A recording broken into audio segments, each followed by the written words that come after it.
So I'm going to talk about how the landscape and the natural environment can improve health and well-being, which is obviously the focus of the whole day, but I'm going to take the specific context of the NHS and a charity which I chair called Dandelion. I work on sustainability and health for the South region of the NHS. So we know we all cherish beauty, everyone in this room, and probably everyone does. And the natural environment is a source of beauty and inspiration. But we all know it's under threat as well from climate change, biodiversity loss, development, and all sorts of other issues. And so how can we make sure that this wonderful asset is still available for us, because we know it's also terribly important for our health and well-being. And I think we're only just waking up to that properly now, how important it is for us as human beings to have a beautiful natural environment, and one that's available to all. So it's beginning to get into the minds of the leaders of the NHS, and this is Duncan Selby from Public Health England, a quote from him very recently, and Public Health England are doing a lot more work in this sphere now. So it's both for children and adults, so I will focus probably more on children, but I think right through the life course, and especially including dementia, which we heard about earlier, this is really an important part of the way we address health and well-being. And our current system, if you like, is not really is not designed to use the benefits of the natural environment to promote health and well-being. And we need to redesign our system. I'll come on to that in a minute a bit. So these are the 4 ways in which nature benefits health, summarised. Stress is very much part of modern living, a lot of it due to the fact that we are separate from the natural environment for most of our working day or lives. We do need much more exercise. You'll be all aware, I'm sure, that physical activity is the new smoking as far as health is concerned. None of us, we sit far too much. What you're doing now is very dangerous for your health, I'm afraid. And we also need, as mentioned earlier, very important, we're social animals. We need social interaction, and we have become very isolated in the way we live our lives very often. And of course, certain things like air quality directly impact on health. So the quality of our environment does have a direct impact. Water quality, air quality, the food we grow, all comes from the natural environment and all impacts on our health and well-being. So here are some facts on the sort of medical research side of things. You may have heard some of these already, but green prescriptions can actually produce a 20 to 30% risk reduction in all-cause mortality. Now, if you had that in a drug, and that's across all diseases, you would put a lot of money into the shares of that product. You know, it'd be fantastic. But there's no marketing budget for the natural environment, very little. It doesn't have a company, it doesn't have a FTSE, shareholding or anything like that. So the trouble is we don't really capitalise on that fact, because it isn't something you can sell. And that's one of our problems. So spending time in a forest, and woodland is better than green open space. There's a sort of hierarchy of benefit from the natural environment. So anywhere green is good, woodland even better, and sea and lakes even better. So if you've got blue space is better than green space, and woodland better than, so this is all beneficial to health though. And the health inequalities, I'm going to show you the next slide in a bit more detail. That's a really important issue. And the physical and mental health benefits are multiple across all sorts of conditions. So in mental health, depression, anxiety, stress, dementia, children with ADHD, psychosis even, the green space benefits, all these things. So there's something fundamental in our biological needs through our evolutionary history that responds to the natural environment. So a little bit more detail on the health inequalities. You can see from this graph then people growing up with no green space on the left, the gap between the most healthy and the least healthy is much bigger. And as you move to the right and you get a very green environment, the gap narrows and also the health improves. So health improves for everyone, but the gap narrows. And that's really important because we're living in a very unequal society, increasingly unequal in the health domain. And this is actually wrong at every level. So to address that gap, the green space or the natural environment, and one of the difficulties about using AOMBs, which is a fantastic resource, is they're not near where people live. And people at the lower end of the socioeconomic spectrum do not travel very far from their home. And they're often increasingly confined by fear and other factors, disabilities and so on. So there's something about the mobility or bringing the green space into the towns and the cities is absolutely a crucial part of the strategy. So this is so obvious it shouldn't need stating, but health is a vital resource for our society. If we don't have healthy people, we not only spend a lot of money on benefits and so on, but industry suffers, work suffers, and the well-being, sense of optimism and hope and so on, that all suffers. So for those who are very focused on the economic side of things, health is still a very good investment. And we know what causes health, we know what causes illness now, pretty much. We're much better at analysing that, and it's not to do with drugs and hospitals very often. So the things that make good health are at the bottom there. Good education, safe environment, sense of purpose, individual behaviours like smoking, drinking and so on, strong communities, decent housing, meaningful work and adequate income. And I would personally add to that a hope for the future and access to the natural environment. I think that's really important.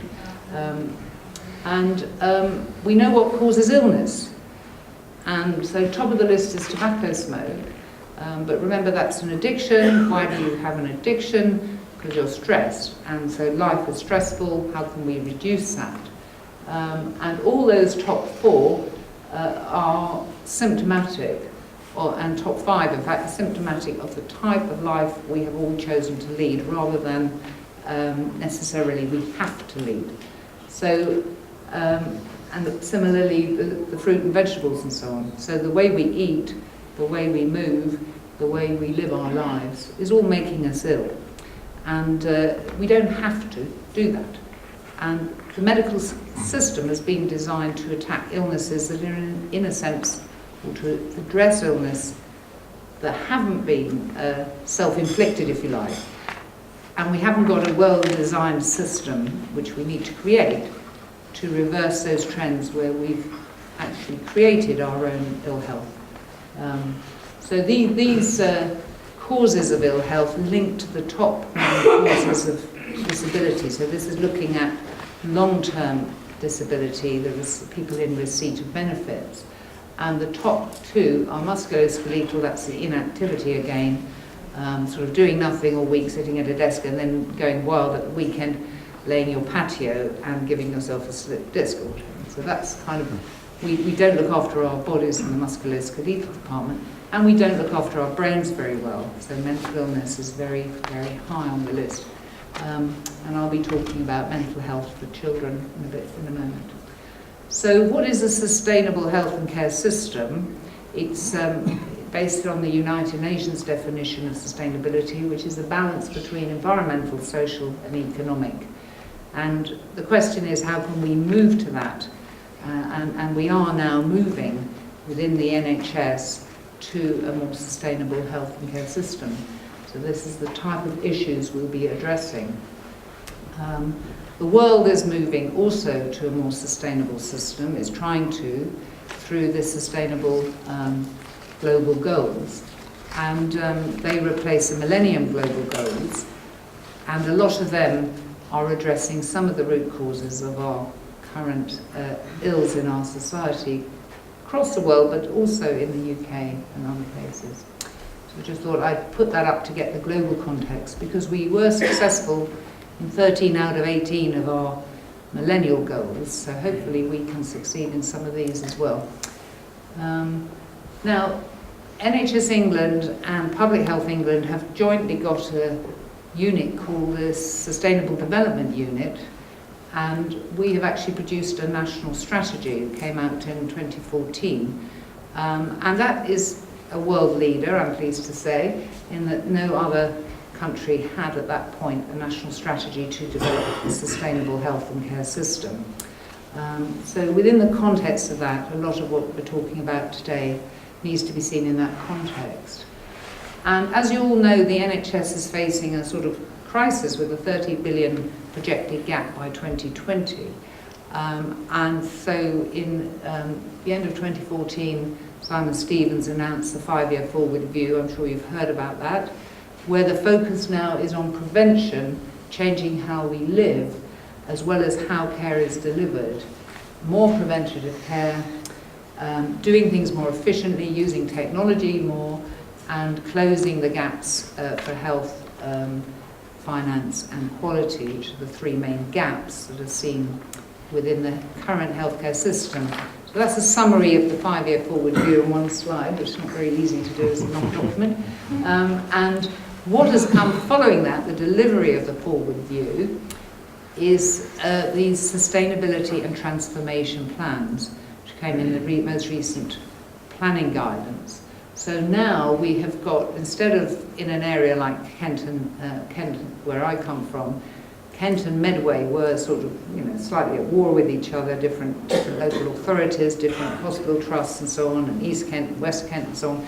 Well, they've all got to join together, all the hospitals, all the GPs, all the community trusts, all the mental health trusts, all the social care, all got to join together to produce one plan for Kent and Medway, which is sustainable.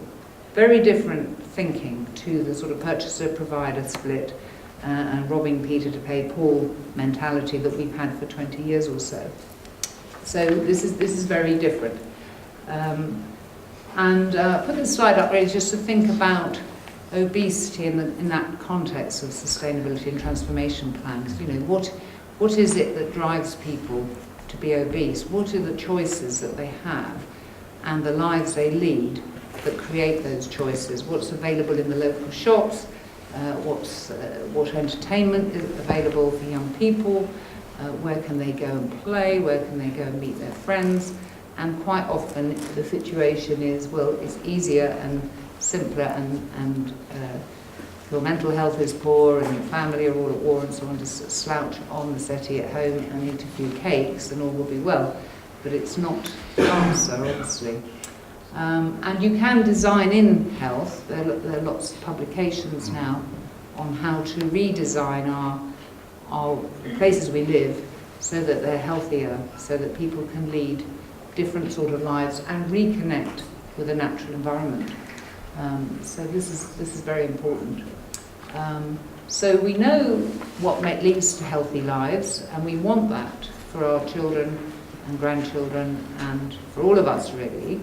The question is, how do you, when you've created a world where it's very alienated and people feel very unsafe? We heard from NSPCC earlier about the fear that there exists in our society from abuse and terrible things that we know about through the media.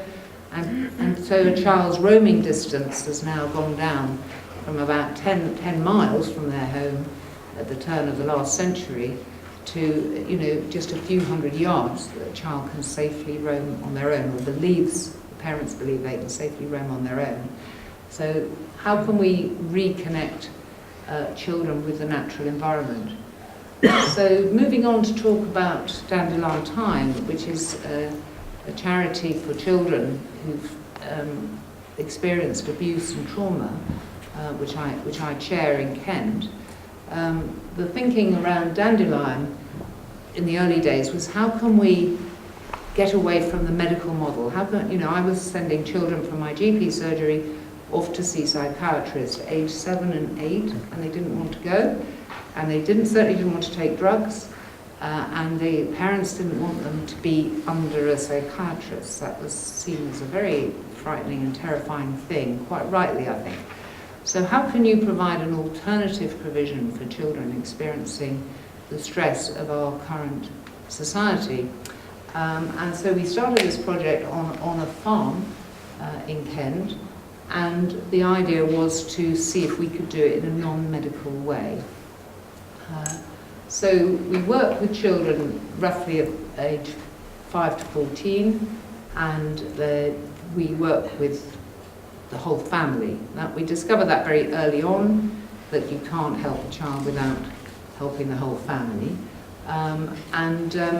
We often have fostered and adopted children, and we have also adults with chronic health difficulties who are related to the child, and we're trying to address those at the same time, using the natural environment as our therapeutic sort of tool and background, but we don't just do that. So we heard about the senses in relation to dementia.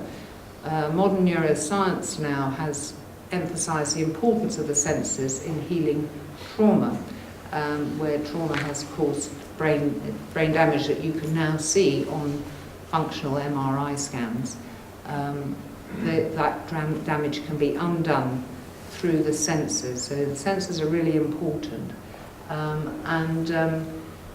Using the seasons, allowing time to slow, all these things are part of the healing process. Using food that we harvest, so reconnecting children and their families with what food is all about and what the value of nutrition is. It's also very critical, because nutrition feeds the brain, helps our well-being and our mental health. The relationship with animals is very critical, we believe, because that acts as a model for children who have experienced trauma. So, for example, we have donkeys. There's a nice picture of a donkey there. And donkeys in the past have been sort of beasts of burden, have suffered abuse, and they sort of carry that in their personality. And a child can easily connect with that and find a sense of healing by caring for a donkey. So we also use the hands a lot, because the hands are the key to healing as well. Not talking. We heard earlier from Mind about, waiting 6 months to talk to someone. Well, actually talking, particularly for children, is not a very therapeutic thing. They find it very difficult. They don't like making eye contact with adults and things like that. Whereas using the hands is very nice. It's the rhythms and being able to do something constructive and creative, and even more importantly, taking it home, because then you're bringing some of that positive experience into the home where some bad things have happened. So very important. And we've looked into a lot of research on scent memory, because we found that scents were very important to a lot of our children. And there is some interesting research. So they gather herbs and produce to make soaps and take that home.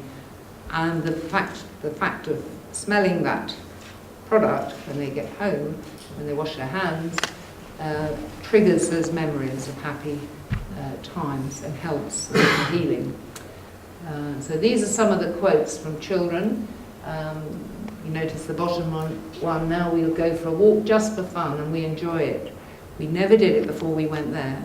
So people can have access, but they don't use the natural environment. They need some help to sort of realise it's important and beneficial. They need some kind of brokerage with that experience to get to that point where they're going to go and do it on their own steam, which is our objective at Dandelion, is not to keep people with us, is to get them able to live healthy and meaningful lives at home together as a family. So through planting and growing new things, through engaging with the rhythms of nature, that's part of really what we do. Getting really stuck into making things like a clay oven. We use materials from nature again to see how everything connects up and have a lot of fun while we're doing it as well. So in summary, the therapeutic model is we engage all the senses actively. We make a big point about all the senses. Do practical and useful work. Somebody mentioned earlier about purposeful work. That gives people confidence and helps their self-esteem and reconnects them with their abilities. 78% of our children go back into school who've been excluded, which is about double the rate with the normal mental health services, because they've regained that confidence.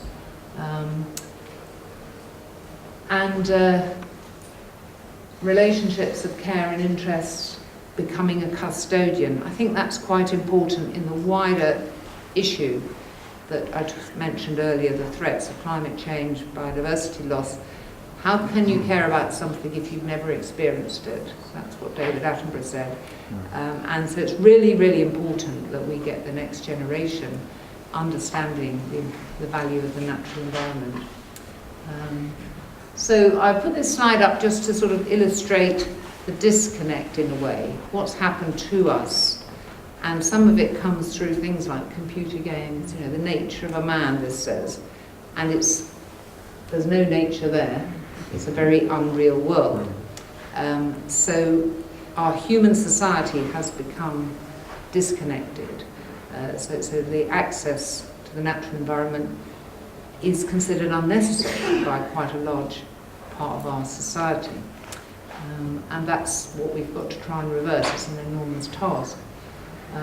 So what are the solutions? I think raising awareness of this to health professionals. I think we need to talk about this in the health context. And I've actually got an event in Bristol, I mentioned earlier to somebody, on the health benefits of the natural world, which is for health professionals and people in the NHS on the 16th of November. So anyone who's interested in coming to that, do contact me. Encouraging self-care and personalised care. So the sort of standard metric, take a statin and it'll lower your cholesterol, and it's not really empowering people to change their lives. Whereas going for a walk will do you just as much good in terms of your cholesterol, but will also have other benefits and help your joints and so on. So the medical model needs to be rethought in emphasis more on people taking responsibility for their health and understanding what they can do. Education, wellness training is now taking place in schools and so on, mindfulness, all very important.